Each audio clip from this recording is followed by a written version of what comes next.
Hello बच्चों, मैं doctor Sunita Nandal कक्षा 9th के लिए मेघ आए कविता लेकर आई हूँ। कविता है मेघ आए।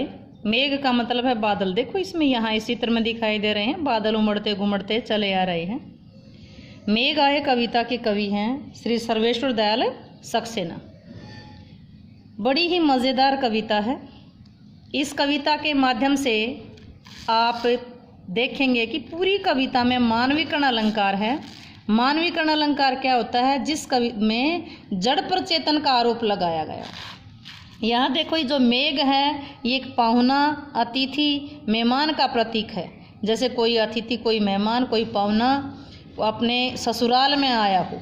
मेघ जो बादल हैं वो एक पाहुना, एक अतिथि, मेहमान की तरह आया है। जैसे कोई लड़का अपनी ससुराल जाता है तो वहाँ का दामाद हुआ, एक दामाद के रूप में सज धज करके अपनी ससुराल पहुँचता है। कौन? मेघ। और इसमें आगे ससुराल में उसको क्या क्या मिलता है?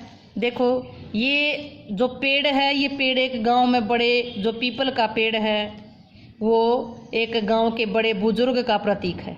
इसमें पहले मैं आपको ये बताऊंगी कि कौन कौन वहाँ ससुराल, दामाद ससुराल जाता है तो आगे उसको कौन कौन मिलता है, और इस कविता के माध्यम से कौन किसका प्रतीक है वो बता रही हूँ। पहले उसको समझ करके फिर हम व्याख्या करेंगे।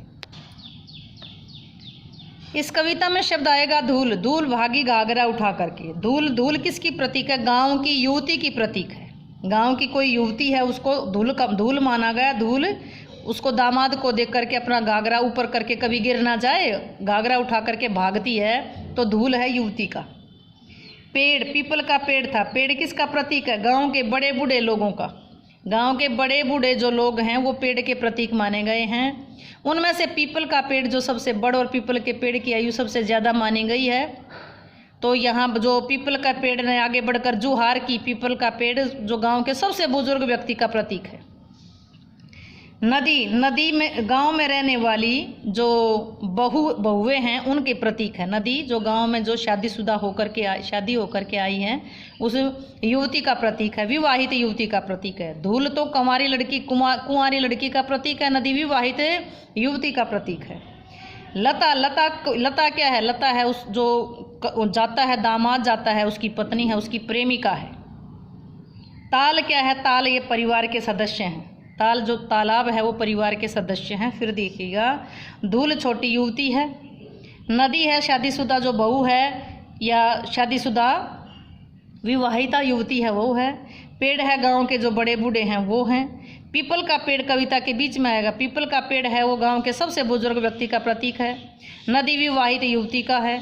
लता जो दामाद है उसकी पत्नी यानी कि प्रेमिका का प्रतीक है। ताल है ये परिवार के सदस्यों का प्रतीक है।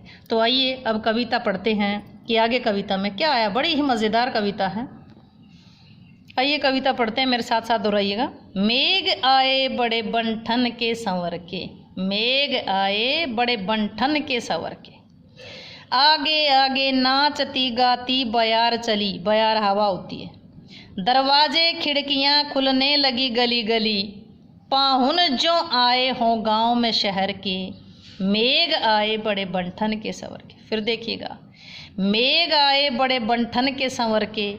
आगे आगे नाचती गाती बयार चली। दरवाजे खिड़कियां खुलने लगी गली गली। पाहुन जो आए हों गांव में शहर के। मेघ आए बड़े बंठन के संवर के। मेघ क्या है? बादल है। बंठन के का मतलब क्या है? सज संवर के। बंठन के संवर के, सज धज के आए हैं, सज धज कर आए। बयार क्या था? ठंडी सुगंधित हवा। दरवाजे खिड़कियां खुलने लगी गली गली। गली गली यहाँ प्रत्येक गली। देखो, बन ठन में न आया है पीछे अनुप्रास। आगे आगे में पुनरुक्ति। नाचती गाती में पीछे तय है तो अनुप्रास। गली गली में क्या है? आगे आगे में कौन सा था? पुनरुक्ति। तो गली गली में भी कौन सा हुआ? पुनरुक्ति। पाहुन जो आए हों गांव में शहर के। यहाँ जो, जनु, मनु, जानो, मानो अलंकार आप कर चुके हैं। किस में आता है? ऐसा लग रहा है मानो कल्पना की गई है। जहाँ कल्पना की गई हो, संभावना की गई हो, तो वहाँ कौन सा अलंकार होता है? उत्प्रेक्षा। पाहुन, पाहुन का मतलब है मेहमान, मेहमान दामाद। जैसे गांव में मेहमान आए हो, कहाँ से? शहर के मेहमान गांव में आए हो। मेघ आए बड़े बन-ठन के स्वर के, मेघ जो बादल है बड़े बन-ठन के सज धज के चले आ रहे हैं। यह भाषा सरल सरस है, चित्रात्मक शैली है। व्याख्या देखिएगा, कवि बादलों का वर्णन करते हुए कहते हैं कि आज बादल बड़े बन-ठन के सज धज के चले आ रहे हैं, अर्थात आकाश में बादल जो छाए हैं बड़े बन-ठन के आ रहे हैं, मतलब बारिश होगी। बादल का स्वागत करने के लिए जैसे आगे आगे हवा नाचती हुई चल रही है। हवा का मतलब छोटी युवती, छोटी यानी कि जो कुंवारी लड़की है वो बादलों के आगे आगे नाचती चल रही है। आपने देखा होगा बारिश आती है तो उससे पहले ठंडी हवा आ जाती है, तो वही वर्णन कर रहे हैं कवि यहाँ कि बादलों के आगे आगे नाचती गाती हुई ठंडी हवा चल रही है।